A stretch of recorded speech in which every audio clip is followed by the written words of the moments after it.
點解我欣賞李小龍同其他人有少少唔同嘅咧？就係、大家知好功夫好犀利咯。係咁，但係我一樣嘢咧，我覺得佢好虛心學習嘅。我睇睇佢好多書，其中一本書係講佢咧，就係佢講佢早期嗰陣時咧，佢好多即係研究唔同嘅武術。咁佢嗰陣時講佢研究 BJJ 嘅巴西柔術。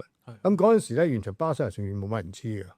佢仲識得叫做 Roy Gracie 咧，Gracie 嗰陣時係一個好出名嘅搏擊嘅拳手，佢可以係贏過幾百場嘅，現場冇規限嘅情形可以贏。